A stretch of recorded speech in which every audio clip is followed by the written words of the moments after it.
Ahanbada mayambu Chesam nawasna taramna okchari amadi ikai khumnabu uchari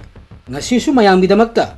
anauba crime gi wari ama puduna lakchari wari asida Nepaldagi United States of America da thabak tawduna laiba matai manau ani gi marakta thokkiba nungaitaba thodok amagi matangdani thodok asida yumburembi oiribi nupi asi hatkhra matungda maki hakchang si thiba khangdanaba magi nupana lochen khibagi matangni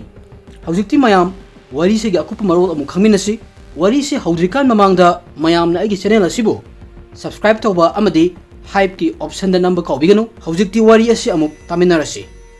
2024 gi August ki tang ani mafamna United States of America gi Virginia High State gi manung dalaiba Manassas Park ni Prince William Medical Center gi staff na police ta call tawraduna mafam asia thabak tobi staff ama mamingna Mamta kafile haukiba numit nini dagi thabak mafam da lakti hairami makhata na hospital asigi staff na police ta hairami madudi hospital gi maike dagi mamata kafile da kayarak hanna pau fauna ba hotnarami adubu magi phone switch off adum haireklami maramasina hospital gi maike dagi police ta amuktang mamta gi yumda chatlaga mahaki matangda hangnuna ba hairami foreign country da sigum se haina ba yabagi wani aikoi manipur da Police ta call tawraga sumaina haiba yagadro maya nungdin gi pung ahum ga minute taraga manga tawa swaida police mamata gi mayumda yoroklami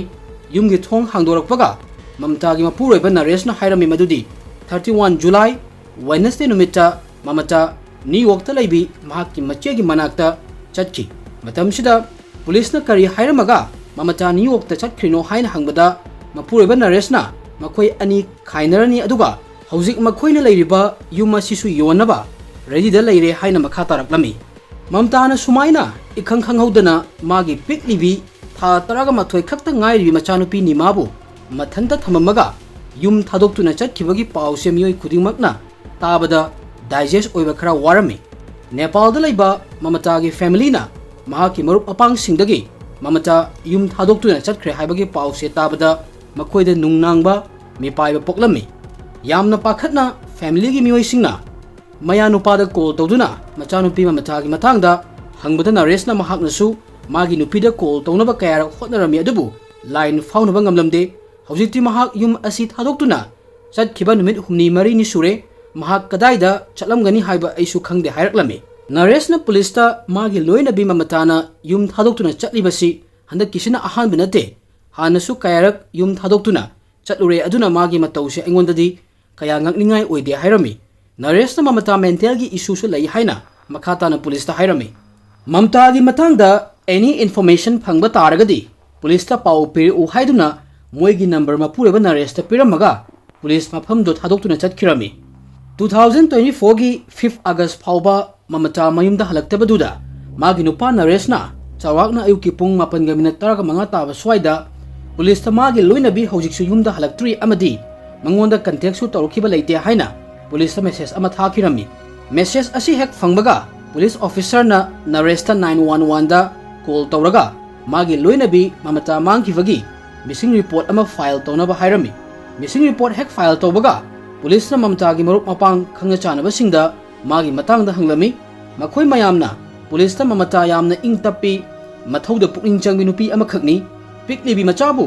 hekta thanamaga chatkhidaw miyoi amanate hairami wafam mayam ase taraga Manassas Park police na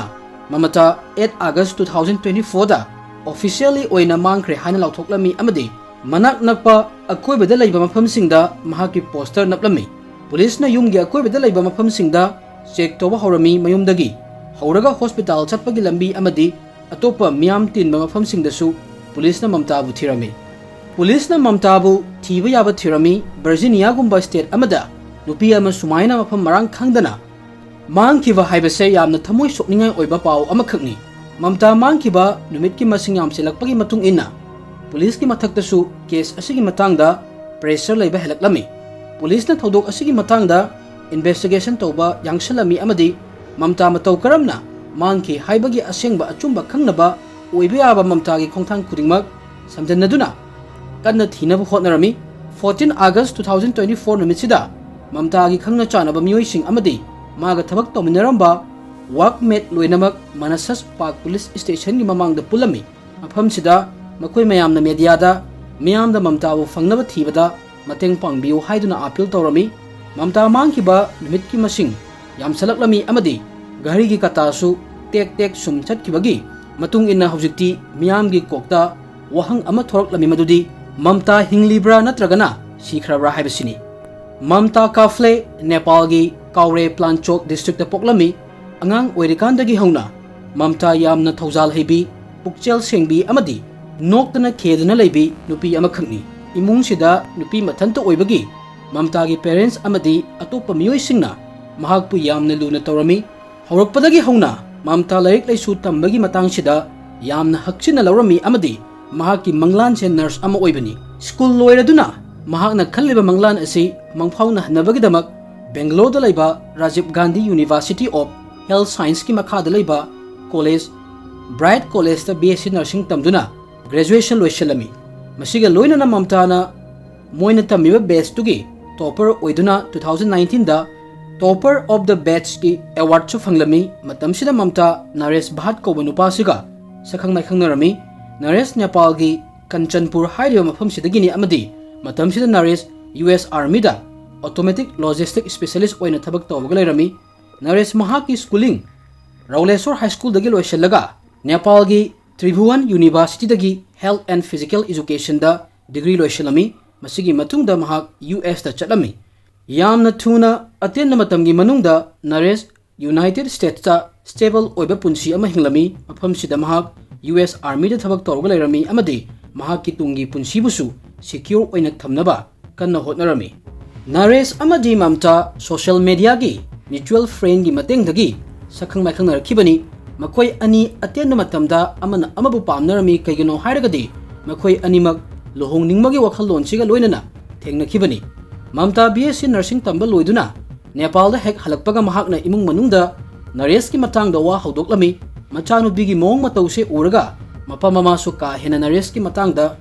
tijaluba tawduna machanu bigi Naresh ka lainaba relationship accept tawrami adumoinamak Naresh Mamta dagi chahi 10 muk halami ahak laik laisu ningthina tamahoraba Nepali community da belong toba mioi amakhak suni masigi sumathakta US Army da thabak tawrikan mamangda Fairfax County Police Department da su police officer oina matam khara su thabak tawrlaba nupa amakhakni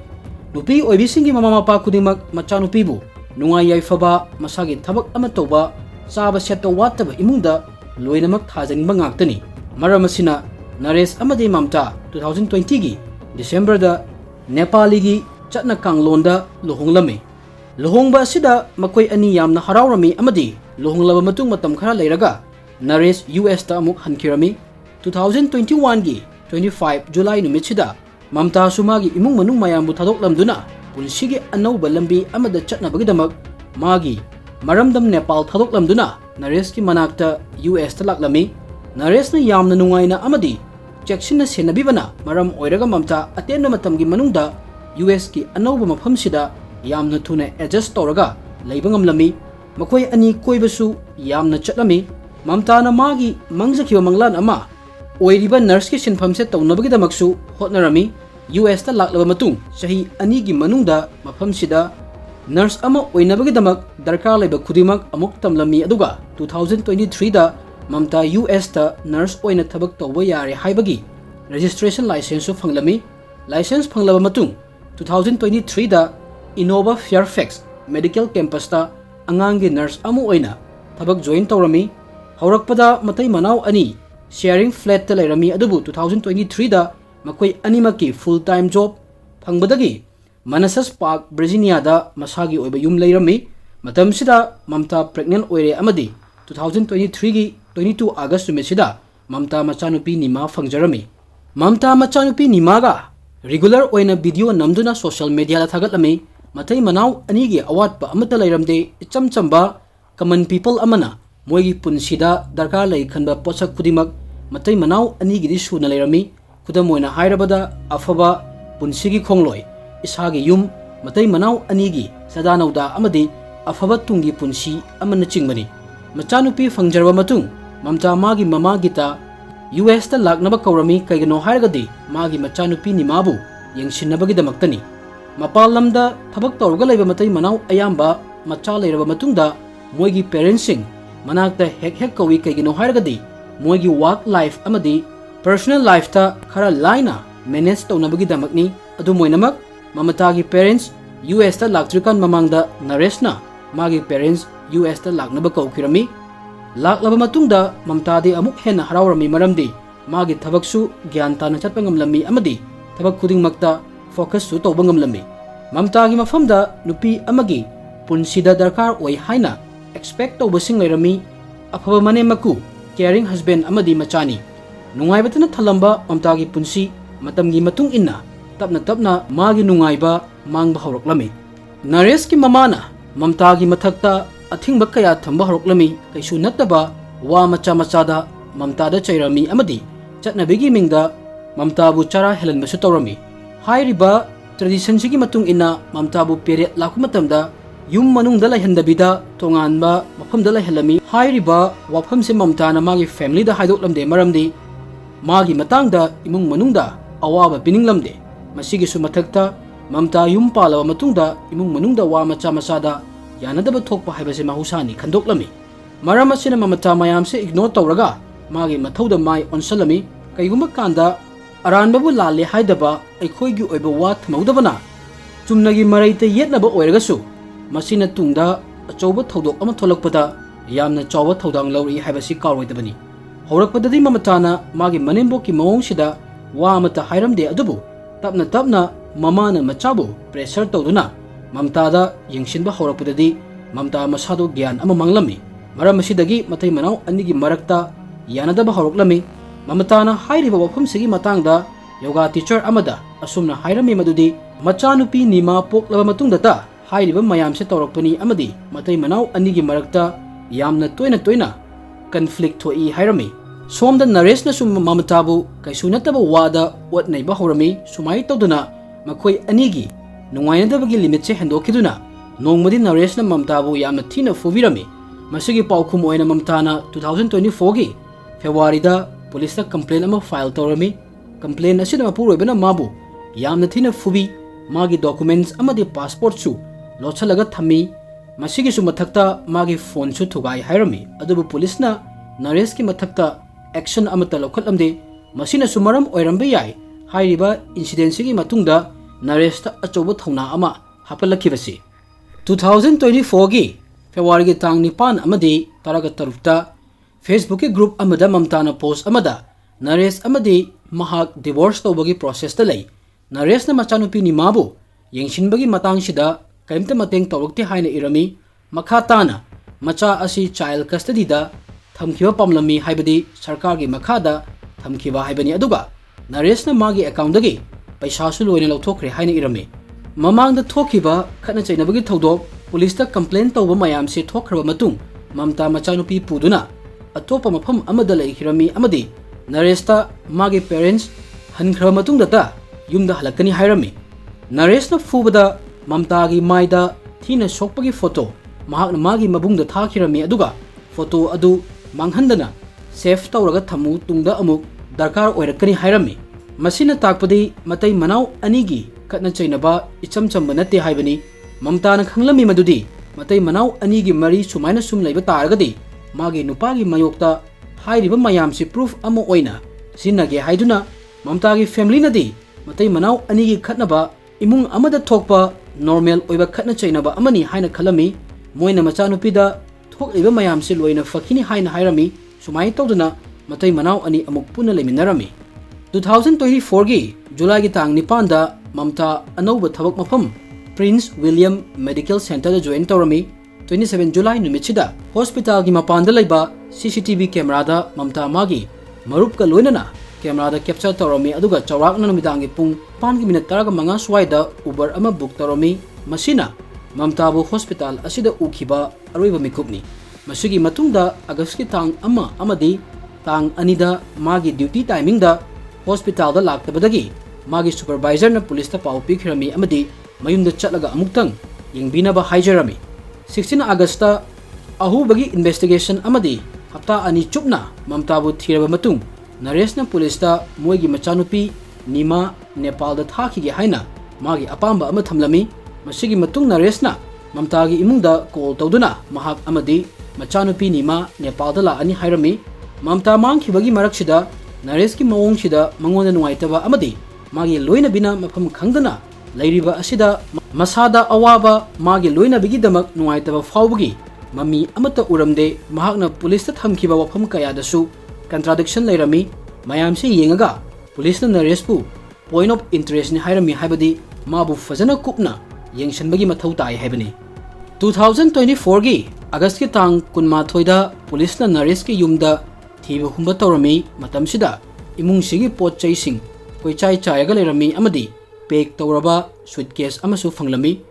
Nares na police ta request tawraga Mamta gi yumda machanupi amadi mahak lakani haikhiba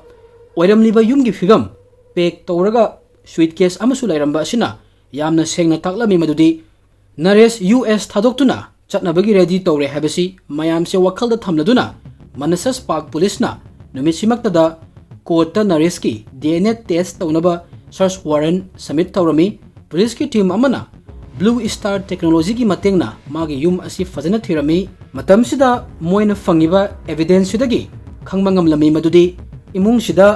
Mamta da thodo khara thokre habasi evidence mayam se police na court ta submit tawraduna hairami madudi yum gi bedroom gi nakandagi e gi box ama fangi amadi atopa evidence mayam dagi mayak senglami madudi Mamta gi body imung sida lairami amadi body asi chingduna yum gi mapanda puthokibani hairiba evidence mayam sida yumpham oiraga August ki tang kungani thoi 2024 gi ayuk ki pung taraga mathoirom taba swaida police na Nares pu pharami amadi machanupi Nimabu Department of Social Service ta thakirami Nares na Mamta hatpagi plan se yamna heisingna tawkhibani maramdi mahak army da tabak tawbani magi heisingba tactic mayam se sinaraga police tagi nanthok pangamgani haibase magi thajabini adubu hainaba amalai aranba tawba miyoi amana mahak ase yamna singba oiragasu magi aranba se soidana miyam mangna thorakani Mamta hatpagi case se fajana gyan tanabagi damak matam khara hangatna amuk yengba thai amadi Nares na karamba matamdagi Mamta hatnabagi plan tawrki haibasu khangminasi hairiba information mayam si police na Nares faraba matungda miyam mangda khangalakibani 2024 gi February da Nares amadi Mamta gi marakta khut yawnaduna khatnaraba matung March ki tang kunma thoida Nares na magi phone da wahi pareng ama thirami wahi pareng adudi what happens if a spouse disappear in divorce in Virginia haibadi Virginia hairiba state sida divorce ki matamda magi nupi se mangkhagadi kari oigani or kari thokani masigi matung thangnaba tha April da Nares na Google da how long does it take to get married after a spouse dies amadi happy new year to my girlfriend haiba wahi pareng se thirami Nepali calendar gi matung ina moigi chahi hobasi April thagi mayai chanba swaidagi hawi Manipur gi chahi hobu numit chairaubasu April thada ayamba taba mali aina sum khanbada Nares na happy new year message Google da thiba aduga matu sherba matungda luhombagi matangda amuk Google da thiba sina Nares kanagumbi amaga affairs leibagi mong amu utlami 29 July da numidangi pung nipan maghaimuk taba swaida Mamta aroiba oina magi mama gitaga wari tawrami masina takpadi Mamta 29 July da mapuroibagi yumda lay haibani police ki matung innasu Mamta amadi Nares ki location su chap manaba pham amada utlami haininglibadi makhoi animak yumda lay haibani July gi tang kuntra numit sigi ayuki pung marige minute taraga manga muk taba swaida Nares na diagram of brain haiba wahi se Google da search tawrami aduga masigi matung pung marige minute kuntra swaida magi manakta leiba chicken farm thirami masigi matung amuk hanna ayuki pung manga ga minute nifu swaida Nares na makhoi machabu yengsaliba miwai babysitter da machanupi Nima pung nipani matungda mayumda thilakna bahairami pung taruk makhai swaida Nares na magi machanupi Nima babysitter gi manakta thilubani masigi matung ayuki pung taruk minute nifu mari swaida CCTV footage da Nares plastic bag khara dustbin da thadaraga leibadu urami ayuki pung nipan gi minute taragani thoida Nares na Home Depot store dagi angoba machugi rubber gi gloves ani leibasu urami masigi matung pung nipan gi minute nifuma thoida Walmart store dagi thang ahum amasu leirami adubu matang sida खंजिन bay याबा वफम Amna police ना नरेश के yum investigation तौबदा थांग अनि खक्तंग फंगलमी वादहौरिबा थांग असि नरेश ना लोटखिबा अमा नत्रगना मफम खंगहंदना हुंदोखिबा अमा तौखिरमी नुमित सिमकी नुमिदांग वाइरमगी पुंग 5:22 दा नरेश ना ट्रास bag अचौबा अकनबा अमा लेरमी मथंगी नुमित की जुलाई की तांग 19 2024 की अहिंगी पुंग अमगा मखाई तावा मतमदा नरेश फॉल चर्च की मनाक्ता लैबा CCTV कैमरा दा उरमी फुटेज असिदा महागना अंगौबा ग्लोब अदु उपगा मागी टेस्ला कार दगी फत्ता हौदी यावबा बैग कया अमा लौथोअगा मफमदुगी डस्टबिन दा लंगथोकपदु उरमी अदुबु नरेश ना डस्टबिन दा पोट लंगथोकपा चत मतमदा मागी फोन पुरगा चते मरमदी लोकेशन चेक तौबदा मफमदुदा चत्तबा मानबगी दमक्तनी अदुबु पुलिस ना टेक्नोलॉजी की मतेंगना नरेश कदाई कदाई दा चटकी हाइबगी ट्रेवल हिस्ट्री लौथोकलमी 31 जुलाई नुमिसिदा नरेश की वाटर मीटर दा अयुकी पुंग 13 दगिना बारो फाउबगी मनुसिदा इसिंग गैलोन 150 मुक यूज तौखिबगी रेकॉर्ड लेरमी अदुबु हाइरिबा मतमसिदा अतोप नुमिसिंगददी सुमतंगी गैलोन अहुम नत्रगना मरी मुक्ता सिनबगी रेकॉर्ड फंगलमी मायाम से इन्वेस्टिगेशन तौरो मतुंगदा पुलिस की मफमदा थोदोक असगी मतंगदा यामना क्लियर ओइरमी मदुदी नरेश ना ममताबु हातलबा मतुंग युम असि फजना एविडेंस अमता फंगदनबा यामना नाना सेंगदोखरे हाइबनी पुलिस की अहानबा इन्वेस्टिगेशन दा नरेश ना मागी नुपीसी न्यूयॉर्क ता लेबी मच्चेगी मनाक्ता चटकी हाइखिबनी मतुंग तारकपदा नरेश ना मागी नुपीसे 31 जुलाई की निमिदांगदा अरोइबा ओइना उखि हाइरमी नरेश युमगी मथक्ता तुम्मी अदुगा ममता अमदी मचानुपी निमाना युमगी मखादा तुम्मी अगस्त की तांग अमदा ममता की फोन लाउडन काउंटी की मफमसिदा ऑन तौब थेंगनरमी मसिगी मतुंग आहक लेरगा गैस स्टेशन अमदा नरेश CCTV कैमरा अमना अमुक कैप्चर तौरमी महाक मखोंग सेकलगा चटपा उरमी हाइरिबा गैस स्टेशन असिगी कैफे दा चटलगा कैकेनो खरा चारमी मसिगी मतुंग मागी गारीदगी ट्राश बैग खरा लौथोअगा गैस स्टेशन असिगी डस्टबिन दा अमुक लंगथोकलमी मतुंग तारकपदा पुलिसना हाइरिबा डस्टबिन से चेक तौबदा पुलिस ममांग दा थेंगनखिबा युमगी फक्क मानबा पोसक खरा फंगलमी DNA टेस्टिंग तौब मतमदा मईगी होराई अमदा ई खरा तैरगा लेरंबा थेंगनरमी 29 अक्टोबर दा Virginia department of forensic science ना हाइरिबा ई एसी ममतागी कोकी इनी हाइबा कंफर्म तौरमी मसिदगी अखोइना खंगबा याबसि नरेश ना ममताबु हातलबा मतुंग थांग अमदी मईगी होराई तौरगा ममतागी बॉडी पार्ट कक्थलगा ट्रास बैग दा हापलगा लंगथोखि हाइबनी अदुबु पुलिस ना ममतागी बॉडी की मतंगददी लंगला लंगजिन अमता खंगलमदे पुलिस ना फंखिबा एविडेंस मयाम दा युमफम ओइरगा नरेश की मथक्ता ममताबु हातपगी चार्ज मागी बॉडी लोचलगा थंबगी चार्ज पालमी मसिगी मतुंग पुलिस ना नरेश पु Prince William adult detention centre दा थाकिरमी नरेश की लॉयर ना कोर्टा नरेश मरा लेते हाइरमी अमदी युमदगी होराइदा फंखिबा ई अदु नहिगुंबा ताबदगी ताहौबा ई ओइरंबा याय हाइदुना मरै तौरमी अमदी नरेश पु बेल पिबिनबा हाइजरमी अदुबु कोर्टना नरेश बेल दा थादोकपा हाइबसी मियामगी दमक यामना रिक्स ओइ अमदी बेल फंगलबा मतुंगदा चेनखिबसु याय हाइबगी चांस लैबना बेल पिरमदे हौजिक केस असी court Larry Naresh Karamba moral फंगनी हाइबदुदी मतमगी मतुंग इना पुरकनी केस असिदा मराल लैरे हाइना प्रूफ तौरगदी महाक मपुंची चुप्पा जेल दा लैबगी दंदी सुक्सोय सोयदना फंगदौ माली हौजिकसु ममतागी असिबा हक्चंग अदुम थीबा खंगद्री मसीनी मयाम ngasiगी aigi crime gi warisi tabiraga mayam gi oiba wakhalonda kari fawi haibadu comment da thambiramu wari asi tawda yam nuaite masi hairaga ai matang sidalo shinjage thank you everyone